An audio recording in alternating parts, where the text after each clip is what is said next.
Vous voyez, quand vous avez des beaux poireaux comme ça, qui commencent à faire la taille d'un petit crayon gris, hein, comme ceux-là, hein, vous voyez là, eh bien c'est le moment d'aller repiquer ça en pleine terre. On les a semés ensemble au mois de mars. Donc il y en a une palette qui va venir là maintenant tout de suite, et une qui va arriver un peu plus tard en saison pour faire les poireaux d'hiver. Donc là, celui que vous voyez là, c'est celui qu'on avait éclairci à mort. Et on voulait voir le résultat que ça faisait si c'était éclairci à mort. On voit bien, hein, eh bien, ça fait un bon petit résultat bien sympa. Je vous ai fait une vidéo poireaux hein, de A à Z. Le lien se mettra, que je vois sur l'écran, ici. Et vous avez l'image qui se mettra juste là. Voilà, vous pouvez voir cette vidéo, elle vous apprendra déjà pas mal de choses sur le poireau. Donc nous on va diviser ça et puis on va le repiquer dans la table pleine terre après la levée des pommes de terre. On vient de prendre pommes de terre sur prairie, qui ont une maturité d'approximativement 50 jours, un tout petit peu moins. Et donc du coup on fait une rotation avec le poireau. Pour aller avec le poireau, bien sûr, on va semer de la carotte. Hein, parce qu'on sait bien que l'un et l'autre est une culture associée à l'élopathe, culture favorable, va pouvoir éloigner les ennemis des uns et des autres et puis ils s'entendent bien ensemble. Donc on va faire poireau, carotte.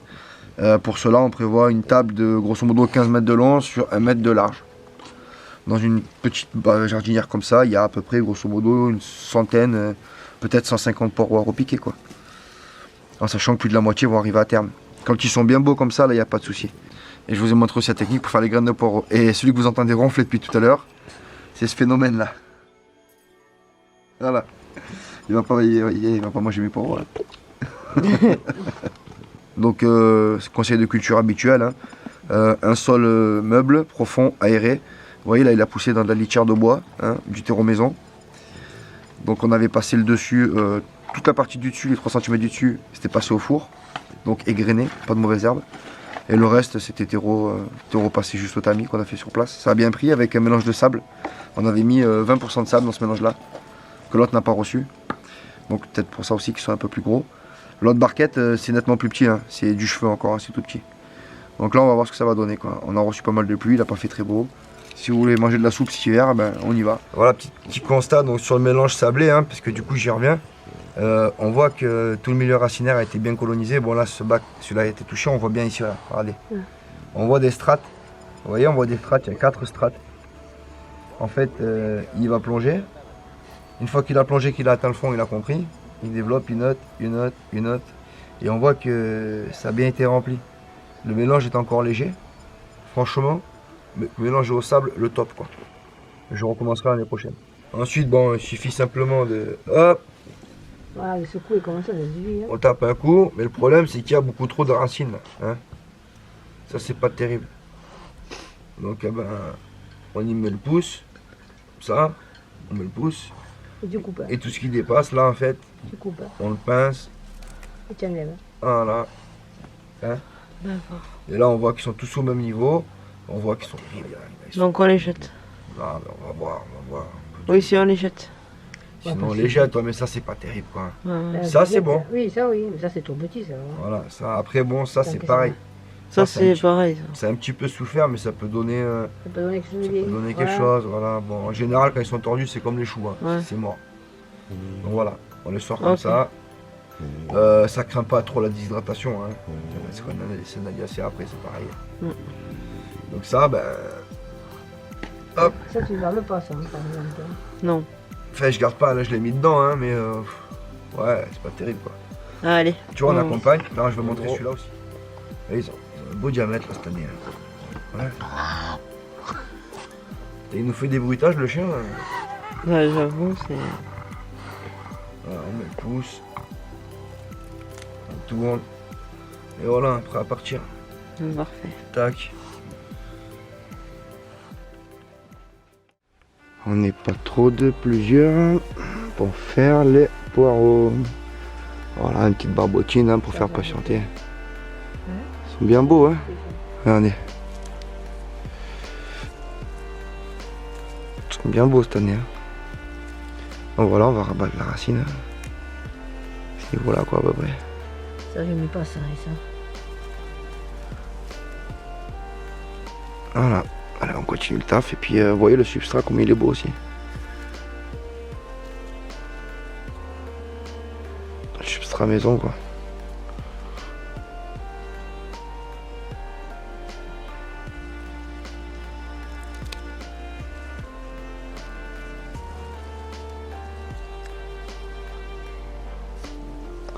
Voilà, voilà. Bon, on continue le taf.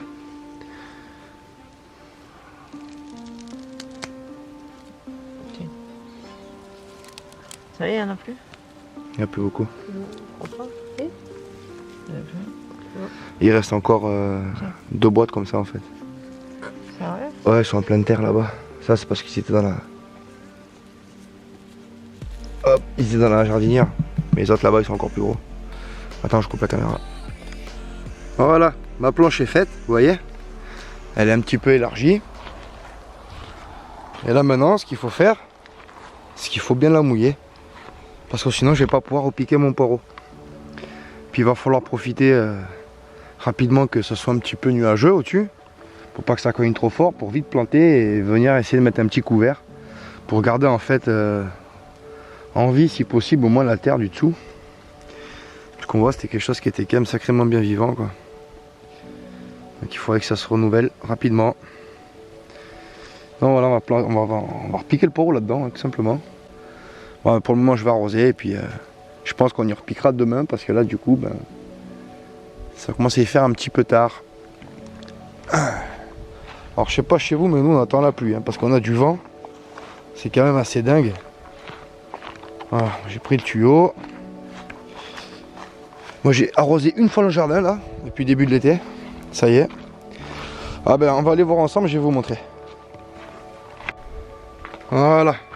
Dans mon cas, l'eau ça se fait ici. Donc j'ai un robinet en façade. Là c'est pour mes besoins avec l'eau pour les chiens quand ils veulent boire. Et ici j'ai installé un petit compteur. Et ce compteur il est en place depuis le 1er janvier. Date à laquelle j'ai commencé à comptabiliser en fait toute ma consommation d'eau.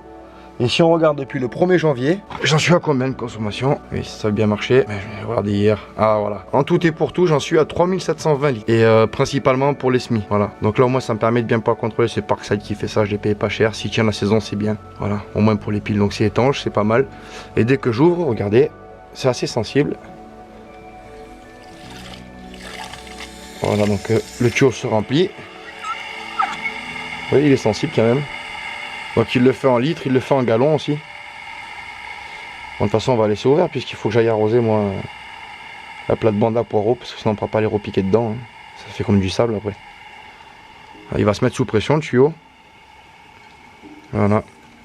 Je fais passer le tube en silicone comme ça jusqu'à ma nourrice qui va alimenter après mon jardin pour que je puisse repiquer mes raccords rapides comme ça. Puis bientôt on va avoir des systèmes automatisés avec des nourrices. Donc après, hein, si vous arrosez comme moi avec un tuyau, voici ce qu'il faut absolument éviter. Hein. Donc là c'est vraiment pour l'exemple, hein, j'ai tiré un peu sur les tuyaux pour vous montrer, mais voilà. Baisse de pression, alors ça coule là, le long du raccord ici, vous voyez. Là il est percé, là il coule par là, je protège l'appareil.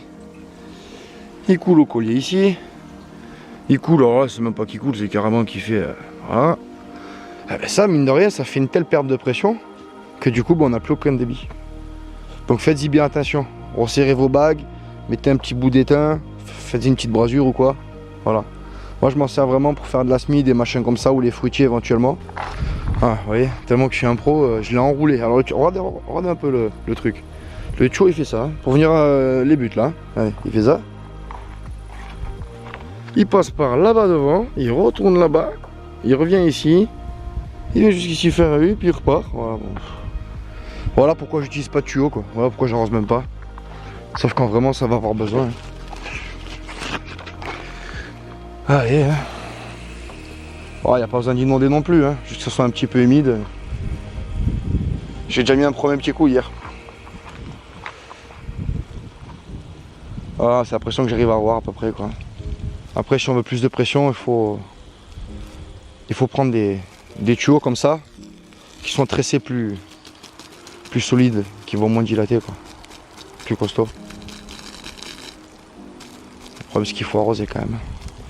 Bon voilà, pour le poireau, ben, je vais mettre un petit coup là pour le réveiller un peu. Quand même l'arroser.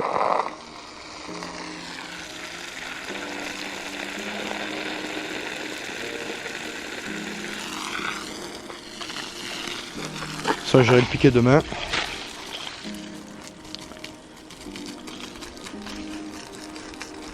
Voilà, hein. L'année dernière c'était un couloir ici là, c'était une allée ça, comme ça. Hein. Et du coup on a décidé de planter la pomme de terre, on a travaillé le sol et tout ça, ben maintenant ça fait... C'est une planche permanente maintenant, ça y est, c'est parti. Bon, ce qui m'inquiète un peu, c'est qu'elle fait des... Vous voyez, elle fait des gros paquets comme ça là. C'est que c'est un petit peu sec.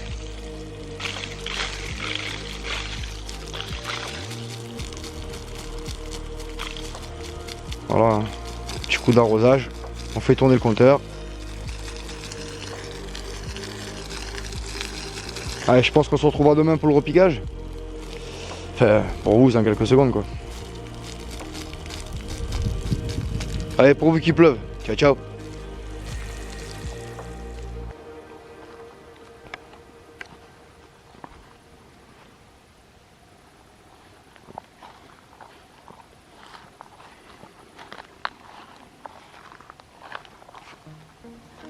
Voilà ce qui se passe au potager quand il y a du vilain prédateur qui mange tous les petits légumes. Voilà.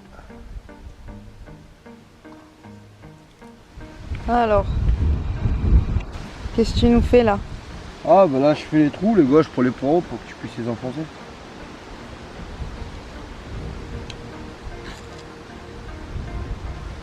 Eh, ça rentre bien, hein?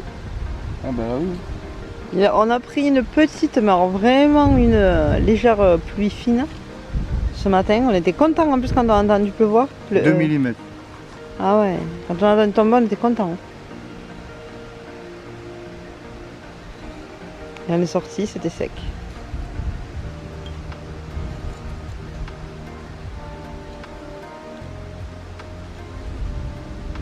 Allez, si tu veux mettre dans les trous.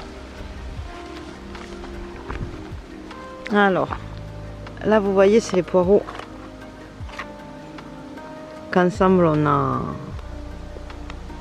enlevé de leur motte, on a bien épuré tout ça, on a gardé donc les plus beaux et tout ça, et puis là maintenant on s'apprête donc à les planter. Alors, pour planter le poireau, il faut enterrer la moitié. Alors les racines ont déjà été coupées, pré-coupées, donc c'est pour ça que je les recoupe pas. Il faut enterrer la moitié du fût. Voyez. Et après avec le jet d'eau. Donc vous voyez là j'ai posé le poireau. Vous mettez votre jet d'eau ici là à l'intérieur. Vous mettez un gros coup d'eau, le poireau va s'enfoncer, hop, vous y touchez plus. Voilà. Mais ça on va vous montrer tout à l'heure. Vous voyez, c'est ce qu'on vous avait dit, c'est sec. Donc tellement que c'est sec, on est obligé d'arroser en surface pour pouvoir continuer à faire les trous. Pour repiquer les poireaux. Et une fois que le poireau est dans son trou comme ça, Voilà. il suffit simplement de mettre un coup d'eau. Voilà, vous le tenez. Remontre à un autre. Je vais lui parler. Je prends. Voilà.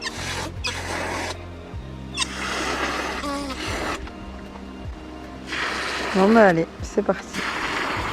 On se retrouve à la fin. Et voilà, ça y est, donc comme prévu, une petite vidéo de fin. Donc vous voyez, on garde quand même les contours donc autour des poireaux, parce que quand il pleut, ben, le peu qu'il va pleuvoir, ben, il faut que ça puisse leur profiter. Ouais, comme ça le fût peut grossir aussi. Voilà, et puis le fût peut grossir tranquillement sans être incommodé par qui que ce soit. Oh, il y a à peu près 150 poireaux là. Mais tu vois, j'imaginais quand même que ça prenait plus de temps. Qu'il y en aurait. Enfin, Ah, rappelle-toi la première année qu'on les a fait, on a mis des plombes et des plombes. Ah oui, oui. Là encore, tu vois, il reste des places là-bas au bout. Et On ouais. va refaire une planche, on va mettre des carottes à côté. Ça va être nickel. Alors, ça, c'est une planche qui va produire. Ça c'est À sûr, côté, ça. oui, je pense qu'on va mettre soit carottes et navets, t'avais dit. Ouais, un rond de carotte et de navet, je pense. Donc, j'ai déjà fait une vidéo l'année dernière là-dessus. Vous voyez, j'ai gardé quelques petits plants de poireaux. Ils sont pas si vilains que ça. Hein. Vous voyez, regardez. Ils sont pas si vilains que ça, hein. Ils pourraient être repiqués. Donc ils sont pas très gros, mais ils sont pas non plus tout petits. Donc ça, c'est une sécurité pour moi au cas où j'ai un gros dégât. En fait, je vais repiquer des poireaux pendant à peu près un mois, toutes les semaines. Hein. Je vais repiquer à peu près 40 poireaux, 50 poireaux. Et vous voyez, maintenant, il me reste plus qu'à repiquer ceux-là. Alors là, c'est en pleine terre. Et regardez la différence de taille qu'il y a entre ceux que je viens de vous montrer là et ceux qui sont en pleine terre. Je vous ai déjà montré plusieurs fois. Mais là du coup c'est bien flagrant. Et la différence de taille quand même. Vous voyez quand on repique ce genre de choses là. Hein. Gros comme un crayon gris. Voilà. Alors si vous faites comme moi, vous balancez de la semis, vous voyez, vous balancez de la semis comme ça en pleine terre, vous balancez de la semis dans un pot et vous tentez, vous voyez c'est quoi qui marche le mieux parce que le poireau c'est assez délicat à faire. Et là vous voyez quand le poireau, eh ben, il n'est pas désherbé, qu'il y a un petit peu des trucs qui vont de partout à côté, et vous voyez il meurt, tout simplement, il s'éteint, il meurt. Il n'y a plus rien. Et la salade c'est juste couché sur eux là, il n'y a plus rien. Le poireau, comme la carotte, faut surtout pas laisser envahir les herbes quoi. Faut vraiment laisser tranquille. Donc là, j'ai repiqué le poireau, on va aller voir ce que ça donne. Donc je l'ai repiqué en lieu et place de la pomme de terre, qu'on a tiré ensemble il y a un petit moment déjà. Et voilà, donc voilà ce qui se passe. Au bout d'une semaine, on voit qu'il y en a qui n'ont pas de problème. Il y en a qui sont pris, il n'y a aucun souci. Et puis il y en a d'autres qui vont, ils vont mourir. Hein. Ils vont mourir parce qu'ils n'ont pas pris. Vous voyez, il en manque un là. Il va sans doute, bon lui je pense que ça va le faire. Voilà, de toute façon je fais le tour d'ici à peu près une semaine. Donc là, cette planche, je la plante maintenant. Une semaine plus tard, je mets cette planche là. Je reviens ici. Et je remets aux endroits où ça a foiré, où ça n'a pas pris. Vous voyez là par exemple ça n'a pas pris. Voilà, il y aura des trous qui n'auront pas pris. Donc je vais venir boucher les trous avec d'autres repiquages. Donc en tout et pour tout, je vais me faire cette planche. Je vais me faire celle-ci et peut-être une petite dernière avec tout ce qui me reste parce que j'ai fait beaucoup de semis. Donc déjà vous voyez, quand vous voyez ça, c'est que c'est bon. Hein. Donc là déjà il a commencé à grossir. Hein. Vous voyez. Donc maintenant il ne me reste plus qu'à piquer. Donc vous voyez je les pique, je repique quand même assez serré plus ou moins. Hein. Parce que bon, le poireau ça va faire quelque chose comme ça. Après ça va venir en panache. Donc il va se gêner un tout petit peu, mais il faudra voir à ce moment-là. On pourra toujours couper un peu les tiges. Et voilà, c'est quelque chose qui va bien. Hein. Vous voyez un simple, comme je vous ai montré dans la vidéo, hein, un simple transplantoir. Un plantoir comme ça. Vous voyez. Donc je prends à peu près l'écart, je prends ça d'écart. Hein, simplement. On fait un trou quand même assez profond. Vous voyez. Donc quand c'est mouillé c'est mieux. Hein. Donc, moi je fais un trou comme ça. Je le prends, je le pose, terminé. Et ensuite je vais venir avec un jet d'eau. Et à chaque fois je vais faire pchit, pchit, pchit, pchit. Comme je vous ai montré dans la vidéo, pareil. Et ça marche très bien. Par contre, ne faites pas l'erreur de vous faire envahir par la mauvaise herbe. Hein. Sinon vous n'aurez pas de récolte, fait la mauvaise herbe entre guillemets. Hein. Vous savez bien qu'il n'y a pas de mauvaise herbe. Donc voilà, tout ça pour vous montrer cette petite vidéo poireau là. C'est le bon moment, allez-y. Et puis bien évidemment, je vous invite à nous rejoindre sur le serveur vocal Discord. Et à partir du mois de septembre, je vais vous faire une annonce donc en communauté pour vous donner les dernières nouvelles, donc la chaîne, les news, qu'est-ce qui se passe, etc. etc. Alors voilà, n'hésitez pas à nous rejoindre, à liker, à vous abonner, à partager et on en parle. Et puis vous pouvez prendre contact, on répond toujours. Donc voilà, c'est tout pour le moment. Écoutez, portez-vous bien, on se retrouve dans quelques jours. J'espère que vous n'avez pas trop mauvais temps chez vous. Et puis je vous souhaite d'excellentes récoltes et on se retrouve, j'imagine, dimanche. Voilà, ciao. Salut tout le monde.